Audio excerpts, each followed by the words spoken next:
આને દુર્ઘટના કહેવી કે હત્યા સવાલ એટલા માટે કે અત્યારે વાત થઈ રહી છે કે બ્રિજ કેવી રીતે તૂટ્યો એની તપાસ કરવા માટે સ્ટ્રક્ચરલ એન્જિનિયરને મોકલવામાં આવશે, પણ જ્યારે લોકો રજૂઆતો કરીને થાકી ગયા હતા કે સાહેબ બ્રિજ જર્જરિત છે, આની તપાસ કરાવો, આને વ્યવસ્થિત કરાવો, ત્યારે કેમ કોઈ એન્જિનિયર ન ગયા? કાર્યપાલક ઇજનેર કહી રહ્યા છે કે બ્રિજ બહુ જૂનો છે, તપાસ કરવામાં આવી હતી, પણ લોકોએ એવી કોઈ બ્રિજ બંધ કરવાની માંગ નહોતી કરી. સાહેબ તમે એન્જિનિયર છો, તમને ખબર પડવી જોઈએ કે આ બ્રિજ ચાલવા લાયક છે કે નહીં, એથી ભારે વાહનો પસાર થવા લાયક છે કે નહીં. લોકોની માંગણી તમારે રાહ જોવાની હોય કે પછી તમારા અનુભવ અને તમારા ભણતર પ્રમાણે એ બ્રિજ બંધ કરવાની તમારી જરૂરિયાત હોય? એકબીજા પર ખો નાખવામાં આવી રહી છે. સાંસદને સવાલ પૂછવામાં આવે તો સાંસદ હસી નાખે છે. નફટાઈથી મિતેશ પટેલ એવું કહી દે છે, સવાલ સરકારને પૂછો, મારે આનો જવાબ ના આપવાનો હોય, આનું મને ના ખબર હોય કે મને પૂછવાનું ના હોય. કયા મોઢે આ શબ્દો સાંસદ બોલી શકે? એમના સાંસદીય ક્ષેત્રની અંદર આ આવે છે. એકબીજા પર ટોપી ઢોળવાની વાત છે ને હવે તપાસની વાત છે. બની શકે કે રાજકોટના ટીઆરપી કાંડની જેમ આમાં પણ ઓળીઓ ઘોળીઓ અથવા તો કંઈ પણ બધું જ ભેગું કરી અને એક બલીનો બકરો બનાવી દેવાય, જ્યાં તેમ સાગઠિયાને ત્યાં બનાવાયો. આ વખતે અહીંયા આગળ પણ બની શકે કે આ કાર્યપાલક ઇજનેર કે એકાદ અધિકારીને પકડી એના પર દોષનો ટોપલો ઢોળી દેવાય. પણ આખી સિસ્ટમની ફેલિયર છે. એક બ્રિજ આગળ જતા તમને બતાવવા છે જે આખા ગુજરાતની અંદર જર્જરિત છે. હજારો નહીં લાખો લોકોના માથે જોખમ તોળાઈ રહ્યું છે ને આ બધા વચ્ચે હજી પણ 3 યુવાનો ગુમ છે.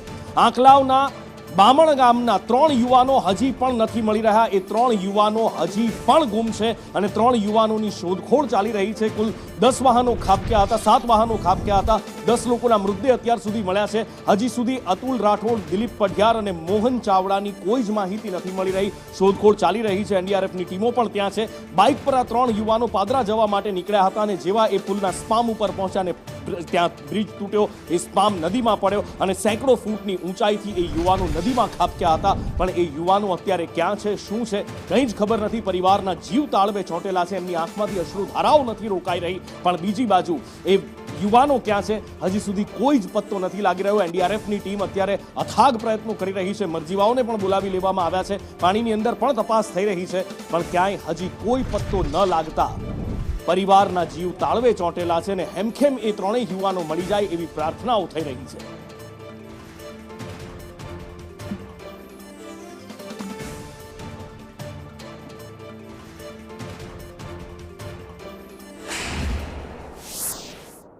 પાદરાના જે ગંભીરા બ્રિજ તૂટી પડ્યો છે તેમાં અત્યાર સુધી 10 લોકોના મોત છે. 6 લોકો હાલ અહીંયા એસએસ હોસ્પિટલ ખાતે ઈજાગ્રસ્ત છે. ત્યારે હજુ પણ જે પરિવારજનો છે તે આવી રહ્યા છે, કારણ કે તેમના પરિવારજનો હજુ પણ નથી મળી રહ્યા. તમારા પરિવારમાંથી કોણ હજુ સુધી નથી મળ્યો? પોતાનો છે અતુલભાઈ રાઠોડ, બામણ ગામથી. એ સવારમાં 7 ને 10 નીકળ્યા હતા. 2 ભાઈબંધો હતા, દિલીપભાઈ ઈશ્વરભાઈ પડિયાર અને અતુલભાઈ રાઠોડ. ફોન બંધ છે, કોઈ ક્યાં છે કે પછી અહીંયા છે? ફોન સવારનો એપ ડેવલપ કરે પણ કઈ એનો એ નહીં થતું.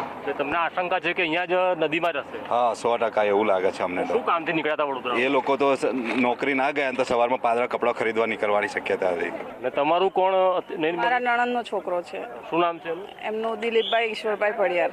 કેટલી ઉંમર છે એમની? 25 ઉંમર છે. પણ અતુલ સાથે જ? હા, એ બંને ફ્રેન્ડ સાથે જ હતા, બંને દોસ્ત છે, બંને સાથે જ હતા. કઈ કંપનીમાં નોકરી કરે? એ ઇક્વલ રિફોર્મમાં.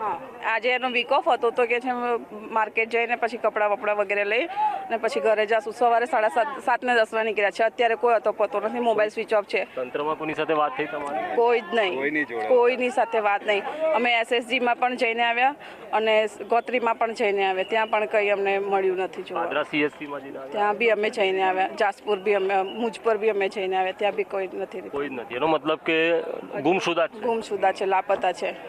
3 જણ છે. એક બાઇક પર 3 જણ હતા.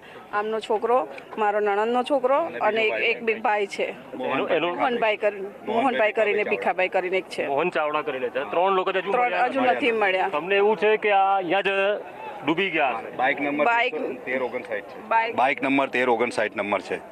જે તેવી હજુ પણ કેટલી 2 બાઇકો આ ટ્રકની નીચે છે તેવી વાત છે. હા, તો પછી તો એની અંદર તપાસ કરીએ પછી મેર પડે. ઘરે શું કહીને આવ્યા છો? ઘરે ખબર છે કે આ પ્રકારની? હા, ઘરે ખબર છે. આ પ્રકારનો બનાવ બધાને ખબર છે. તો આ આક્રમણ સવારથી અહીંયા ચાલી રહ્યું છે. તમે જવાબદાર કોને માનો છો આ ઘટના પાછળ? આ ઘટના પાછળ જવાબદાર તો શું કરીએ અમે? તંત્ર નથી. તંત્ર જ કહેવાય, રજૂઆત કરી તે તંત્ર જ કહેવાય, કારણ કે જે થયું છે, જેના ઘરનું ગયું છે એ થોડું આપવાનું છે. કારણ કે 8 વર્ષથી રજૂઆત ચાલતી હતી આ બ્રિજમાં. સાચી વાત છે. 8 વર્ષ ઉપરથી ચાલે છે રજૂઆત, તો કોઈ એક્શન લેવામાં ગયા આવ્યું વર્ષે આ બ્રિજ બંધ કરવાની જગ્યાએ સમારકામ કરી દીધું. હા, ખાલી એમનું ઉપરથી કામ પતાવી દીધું છે. હવે જાનહાનિ થાય એનું જવાબદારી કોણ લેશે? કોઈ લેવા તૈયાર નથી અત્યારે. કોઈ જવાબદારી ઠીંગડા મારીને 2-5 વર્ષ ચલાવ્યો ને એમાં આવી ઉત્પત્તિ તપાસ થઈ. થશે એવું લાગે છે તમને? તપાસ તો કરવાની તો બહુ સારી વાત છે યાર. આશા છે કે તપાસ થશે? થશે ને. કરવી જ જોઈએ, તંત્રએ કરવી જ જોઈએ.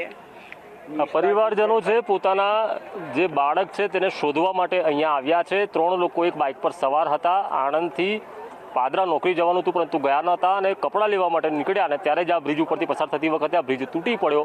હજુ સુધી ના તો તે ઇજાગ્રસ્ત હોવાથી એસએસજી હોસ્પિટલ છે, ન તો તેમની મૃતદેહ મળ્યા છે. તો પછી તેઓ આ નદીમાં જ ડૂબ્યા હોવાની આશંકાએ પરિવારજનો અહીંયા પહોંચ્યા છે. કેમેરા પર્સન નિકેશ વર્ડન સાથે કુણાલ શર્મા, સંદેશ ન્યૂઝ.